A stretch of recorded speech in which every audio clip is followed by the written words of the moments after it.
team of NATO experts is developing new technology that will make military aircraft less detectable. Most forms of aircraft need actuators, vertical and horizontal flaps, to enable flight and control. The technology being developed leaves these flaps redundant in certain phases of flight, replacing them with an active flow control system using air to help maneuver the aircraft. The research into innovative control effectors, or ICE, is being carried out by a NATO task group under NATO's Science and Technology Organization, which includes representatives from the U.S. Air Force Office of Scientific Research, the U.S. Air Force Academy in Colorado, the Illinois Institute of Technology, and Lockheed Martin. The first model of the ICE aircraft was made in 2015, measuring just 28 centimeters in wingspan. It has since undergone numerous rounds of testing in a wind tunnel at the U.S. Air Force Academy in Colorado. Footage includes various shots of NATO experts working on and testing a prototype unmanned aerial vehicle, UAV.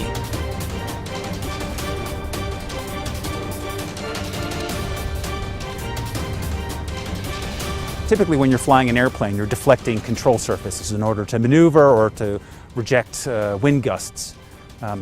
These deflecting surfaces make the airplane more vulnerable to being detected by hostile forces. As we look to try to field next generation UAVs, we find that they're limited by the fact that they're more expensive than we'd like them to be. So to try to slash the weight and cost out of the system, we want to reduce their mechanical complexity.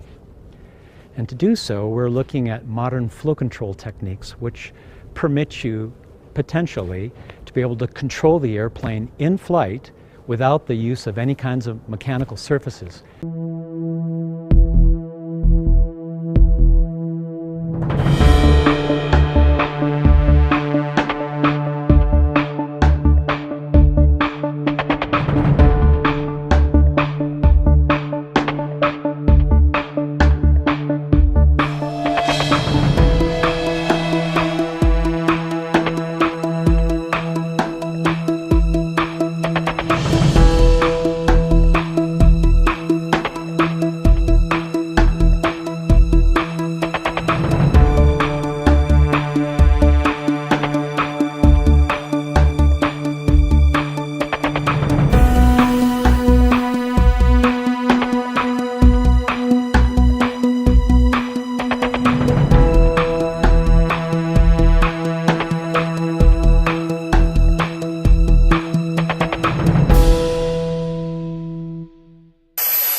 Actuator and